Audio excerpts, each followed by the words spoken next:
¿Qué tengo acá en mis manos? Un libro. Sí. Yes. Sí, es un libro, ¿no? Es un libro. Se llama Biblia. La Biblia. Bueno, la Biblia. La palabra Biblia tiene un significado en su original griego. No sé si alguno sepa cuál es el significado. Los libros. Los libros. Viene del griego biblos, Libros. que significa libros, porque contiene varios libros. ¿Cuántos libros contiene la Biblia? 66. 66 libros. Y la diferencia del primer libro al último libro, ¿cuánto es en años? Del primero. Al último libro escrito. ¿Miles? 4000, no. 1600 años. Uy, sí, no sabía. 1600 años de diferencia entre el primer libro escrito, que se cree que fue Job, y el último libro escrito, que se cree que fue Juan, Judas o Apocalipsis. Uno de ellos. No sabemos con exactitud, pero la diferencia aproximadamente es de 1600 años. Más de 40 escritores. Más de 40 escritores. Pero ustedes ven, desde el primer libro hasta el último libro, hay como un hilo conductor. Tiene un hilo conductor, sigue una misma línea. Y el tema central de la Biblia, vemos que el principal tema central, desde el primer libro hasta el último, es Jesucristo. Entonces la Biblia es cristocéntrica. Bueno, alguien puede decir, en el Antiguo Testamento Jesucristo ni siquiera había llegado acá en forma humana, como llegó en el Nuevo Testamento. Entonces, ¿por qué hablamos de Jesucristo? Porque efectivamente lo vemos aún desde el principio. Dice Juan capítulo 1, versículo 1, en el principio era el verbo y el verbo era con Dios y el verbo era Dios. Y más adelante nos dice que el verbo tomó forma humana, hecho carne, semejante a nosotros. Y hablamos de que el verbo es Jesucristo. Aún en el principio, en la creación, estaba Dios. Y Dios en el original hebreo, en Génesis 1.1, dice: en el principio creó Dios los cielos y la tierra. Ese original es Elohim, que significa Dios en plural. Y ahí vemos a Dios Padre, Dios Hijo y Dios Espíritu Santo, que lo podemos comprender en la amplitud de las Escrituras. Pues el Señor nos ha dejado un propósito y está escrito acá en la Biblia. La Biblia es llamada también el manual de vida, en la cual nos enseña el propósito que tenemos acá. ¿No se acuerdan del peregrino, el progreso del peregrino? Que estaba ahí cristiano, no sabía qué rumbo agarrar y busca un mapa y ve el mapa. Y el mapa era el que le dirigía realmente al camino donde él quería ir, un camino que era alejado del camino de la destrucción, un camino que realmente los llevaba al camino de la vida. Y ese mapa es como la Biblia, que nos guía al camino de la salvación. Y al final de cuentas nos damos que el camino de la salvación es Jesucristo. El Antiguo Testamento lo hablamos antes de Jesucristo. Los primeros libros llamados Torá para los judíos comprende los libros de la ley. Más adelante vemos otro libro. La edición de los libros se ha hecho en cierta manera intencionalmente porque reúne temáticas similares, reúnen formas de escritura similares, pero también vemos que la escritura es diversa en su escritura. Hay poesía, los libros poéticos nos lo muestran, libros históricos nos muestran esa narrativa. Entonces es enriquecido también literariamente. Escrita en 13 idiomas: hebreo, griego y arameo. Principalmente el Antiguo Testamento fue escrito en el idioma de hebreo y arameo en algunas partes. El Nuevo Testamento sí lo vemos que fue escrito en griego. Algunas partes de pronto tienen un escrito en arameo, dicen algunos. Pero en su totalidad, la Biblia la vemos que ha sido y es totalmente perfecta. Se han hallado diferentes manuscritos. Los manuscritos que se han hallado han sido bastantes, que corroboran la exactitud de la Biblia. Ningún libro puede ser tan seguro en su originalidad como la Biblia. Porque hemos visto manuscritos encontrados miles de años atrás, a manuscritos encontrados hace poco, como los del Mar Muerto, y vemos la comparación y dicen algo muy parecido, exactamente lo mismo. Cambiaría de pronto algunas cosas muy pequeñas, pero eso no se encuentra en ningún otro libro como la Biblia. Eso nos da confianza, nos da seguridad que estamos en los originales. No pasa ninguno de eso en otro libro. Y los que guardaron eso eran llamados los masoretas, que era un grupo de judíos que tenían cuidado de que todo fuera escrito tal y cual como fue originalmente escrito, sin añadirle punto, ni coma, ni una palabra adicional. Las evidencias están claras. Grandes científicos se dieron cuenta de que es clara la Biblia y realmente se fueron no confiando primeramente en la ciencia, sino en Dios, fueron confirmados en la ciencia. Porque la Biblia no contradice la ciencia.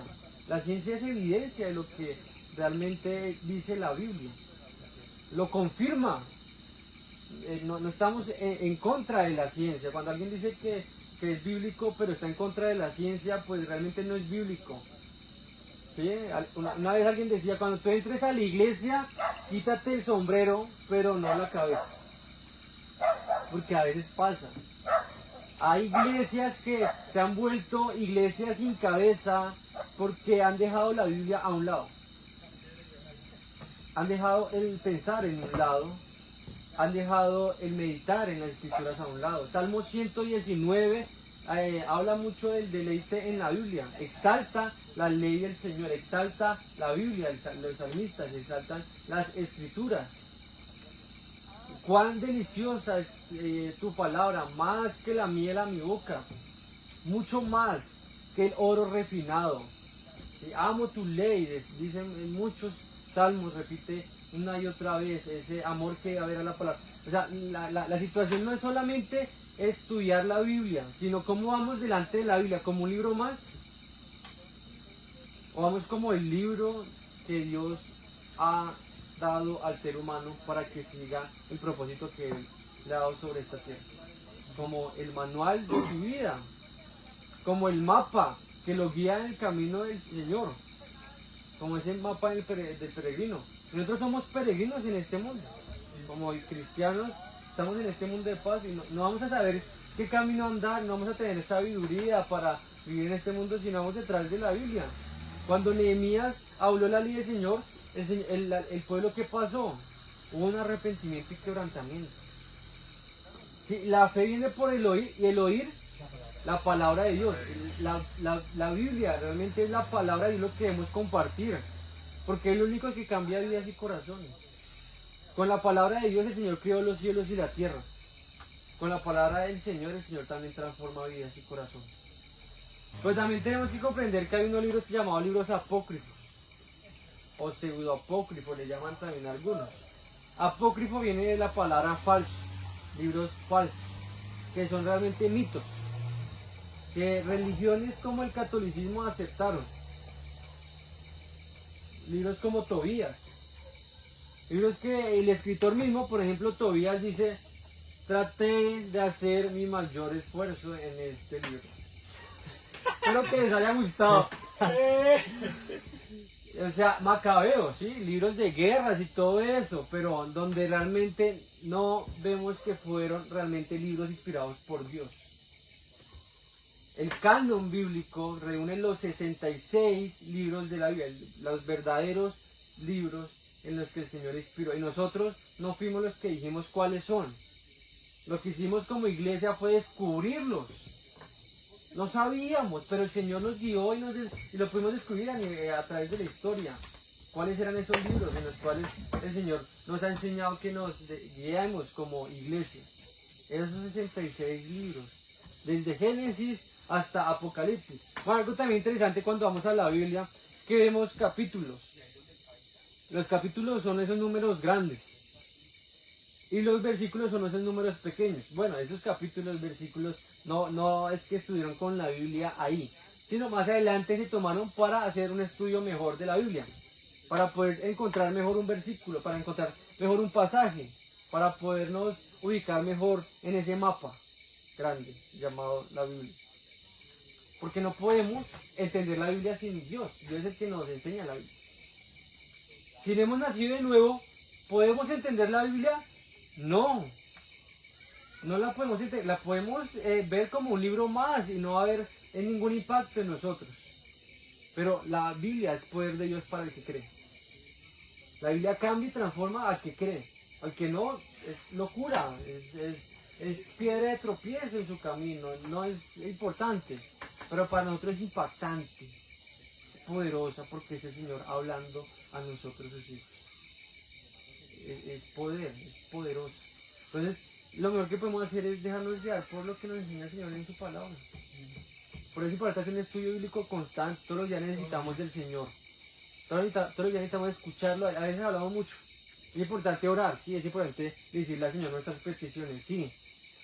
Pero ¿cuánto tiempo estamos tardando en escuchar lo que Él quiere decirnos a nosotros? También es reflexionar en ello. Cuando nosotros vamos al médico, vamos y le decimos al médico lo que tenemos, ¿no es cierto? Pero ¿qué es más importante? ¿Lo que nosotros tenemos que decirle o lo que Él tiene que decirnos a nosotros? Más importante lo que Él tiene que decirnos a nosotros. Porque realmente es el que nos va a mostrar el remedio a nuestra cura, a nuestra enfermedad. Entonces, la Biblia es así, es como nosotros vamos delante del Señor, Señor, soy un pecador, estoy con mi maldad, tengo este problema, tengo este lío, no sé qué hacer. El Señor nos responde a través de su palabra y nos muestra a Jesucristo y nos muestra su gracia, y nos muestra su perdón. Vamos a tener luchas que enfrentar. ¿Qué nos enseña cómo enfrentar esas luchas? La Biblia. La Biblia. La armadura de Dios, ¿cómo la vestimos? Pues vamos a la Biblia y el Señor nos enseña. Cómo tener paciencia. Cómo enfrentar la tentación, las pruebas. Si me caigo, ¿qué tengo que hacer ahí? En esa situación. Voy a un psicólogo si estoy deprimido. Me tomo unas pastas para sentirme feliz. O para poder dormir bien. La Biblia tiene la respuesta. La respuesta de Dios a todas las incertidumbres está el Señor las presenta acá en la Biblia. Aún en nuestras incertidumbres, nuestros miedos, nuestros temores, cómo enfrentarlos. Nos muestra ejemplos como Sansón, que cayó por una mujer, por otra mujer, por mujeres en general. David también. A través de Job podemos ver cómo fortalecernos, nos fortalece a través del sufrimiento. Nos enseña que el camino con el Señor no es un camino fácil, pero es el mejor camino al final. Y al final trae mejores resultados. Nos enseña a través de muchas historias de muchos hombres que guardaron la fe, que es posible guardar la fe. Y al final la victoria siempre la vamos a tener. Entonces, ir a la Biblia siempre va a ser lo mejor que nos va a fortalecer. ¿No? Es el alimento que tenemos que a diario consumir, tomar. Pero no quedarnos solo para nosotros, sino tiene que ser como un río de agua viva, que corre, que la compartamos. Y que más que la compartamos con palabras, que la vivamos. Que nosotros seamos como esa palabra viva, como decía alguien. Seamos reflejando a través de nuestro testimonio lo que dice la Biblia. Que alguien diga, yo veo en ti la Biblia. Que si yo corto acá un pedacito de ti, yo veo ahí la Biblia. No porque te la escribiste acá con tatuaje o algo así, sino porque la reflejas con tu vida, la reflejamos con nuestra vida. Gracias, Señor. En nombre de Jesús te agradecemos por tu palabra. Guíanos, Señor, en ella. Guía a cada uno de los que estamos acá, Señor. Guíanos y dirígenos, Señor, a andar conforme a la maravilla de tu ley. A veces acá parecen haber ideas, Señor, interesantes que se oponen a tu palabra, pero al final resultan siendo puras tonterías. Pero tu palabra es cierta. Cielo y tierra pasarán, pero tu palabra permanecerá. Y confiamos en tu palabra. Dice también tu palabra que todo aquel que confíe en ti, Señor, y confíe en tu palabra, Señor, también permanecerá. Confiamos en ti por gracia, por pura misericordia tuya, Señor, y te agradecemos una vez más por este tiempo. En nombre de Jesús, oramos, Señor. Amén.